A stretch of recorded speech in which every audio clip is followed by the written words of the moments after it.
What's up guys? Welcome back to my channel. Let's start off with a fun fact about Tesla's Model 3. As you choose ludicrous mode in the Model 3, a message on the center screen warns you that it can result in more wear and tear on the powertrain. Then it offers you two selections.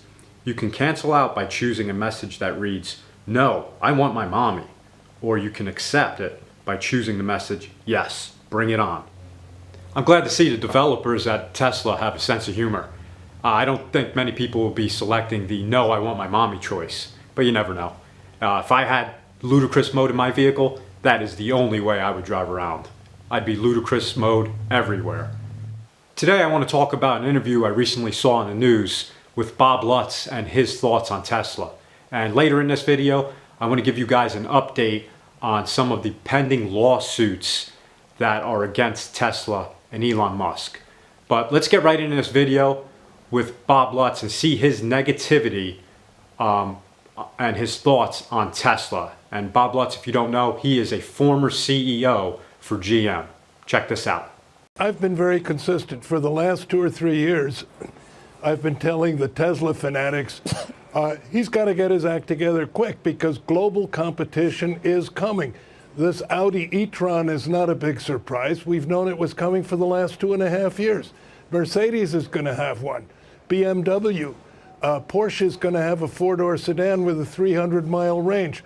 General Motors has announced 20 different electric vehicle models. And the thing about all of these is they can all be sold at a loss for environmental compliance reasons, and the losses on the electric vehicles can be recouped on the internal combustion ones, which are the ones that 95% of Americans still want. So, and Tesla has no internal combustion engine vehicles on which to recoup the EV losses. So, to me, this is just another. What's happening is what I have predicted for the last 3 years is finally coming to pass. Is everybody in the global automobile industry is going to be offering high quality, high technology, high range electric vehicles, and Tesla has no advantage, no technological advantage, no software advantage, no battery advantage, no advantages whatsoever.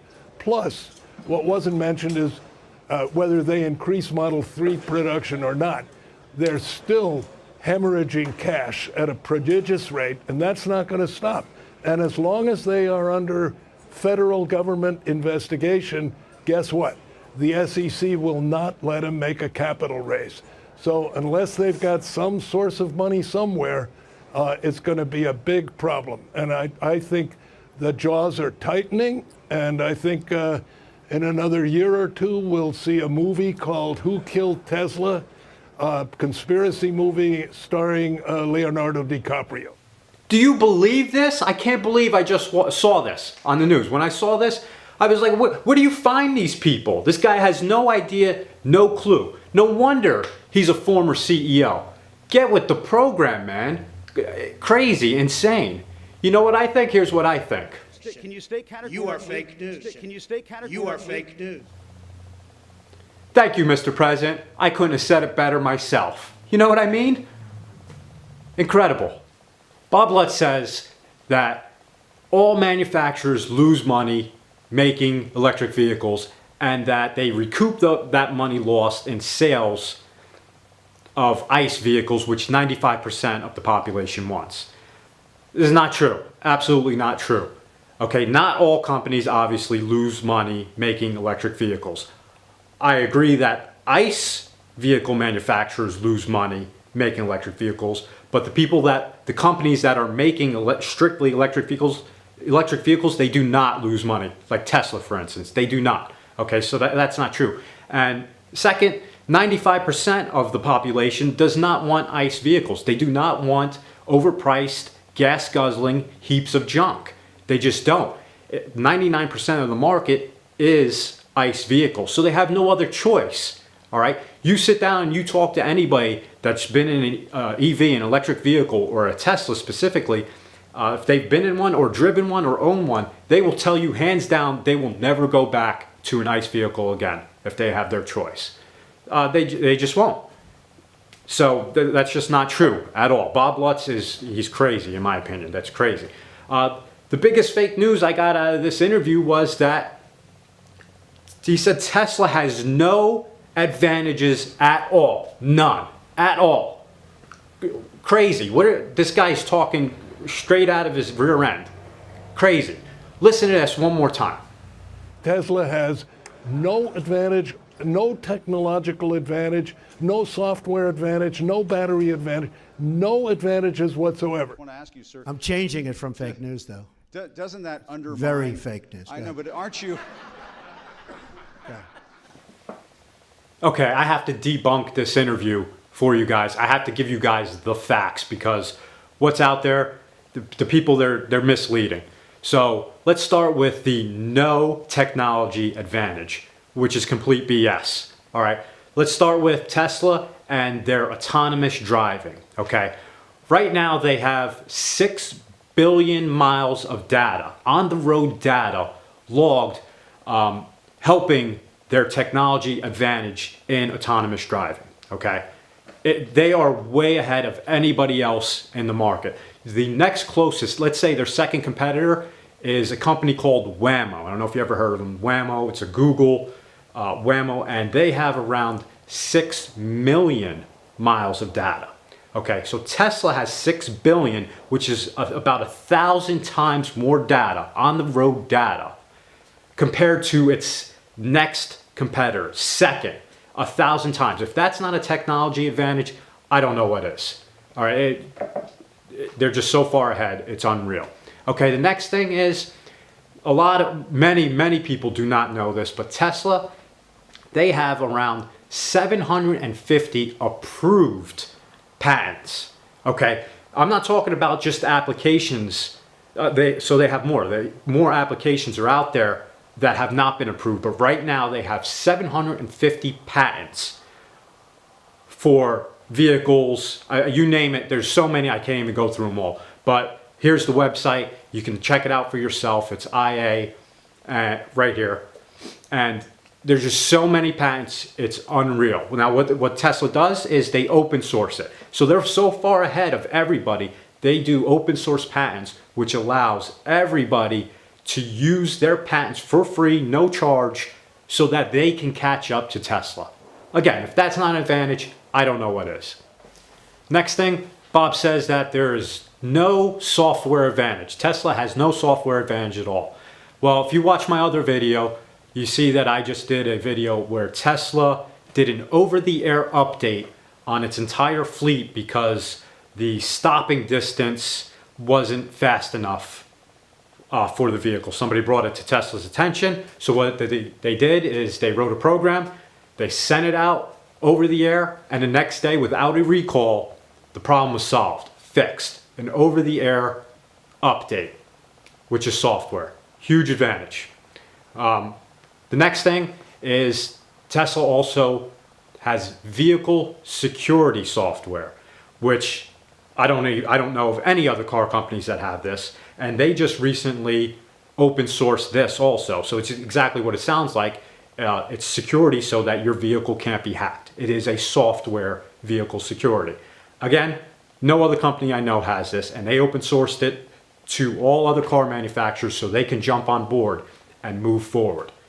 Again, they are way ahead of everybody else. So they have a huge software advantage.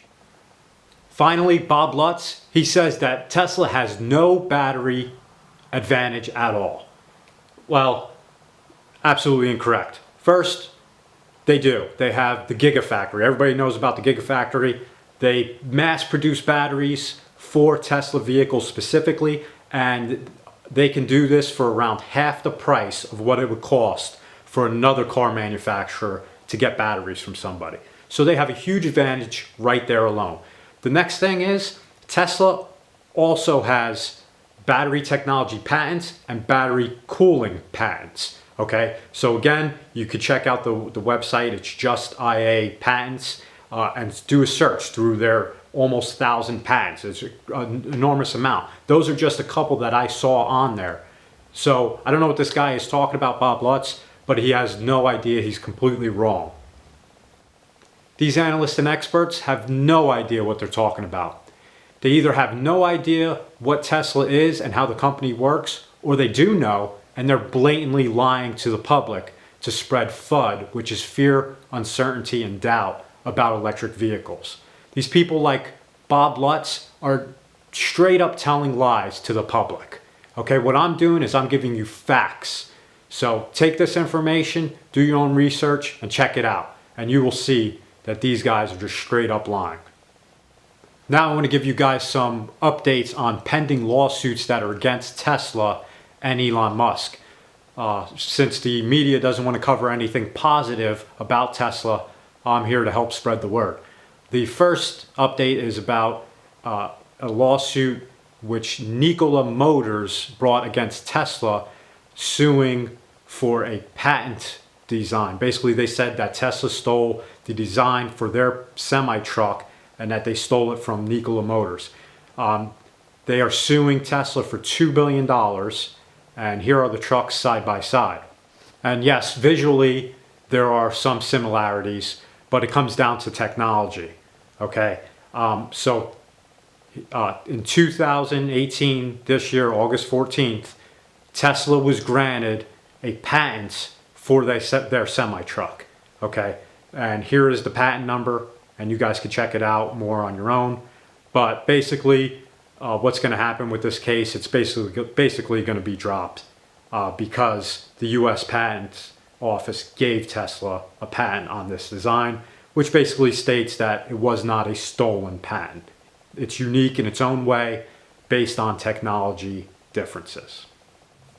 The next lawsuit had to deal with Model 3 production fraud, where shareholders basically stated that Tesla and Elon Musk misled them about the production rate for the Model 3. So what happened, if you're not familiar with this, is Elon Musk basically said that he's expecting to produce 5,000 Model 3s per week.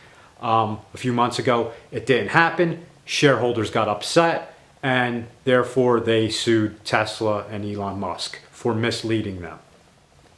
So in a decision made public on Monday, U.S. District Judge Charles Breyer said that while shareholders claim that Tesla fell short of its production goals, federal securities laws do not punish companies for failing to achieve their targets. All right, and here is the case and docket number.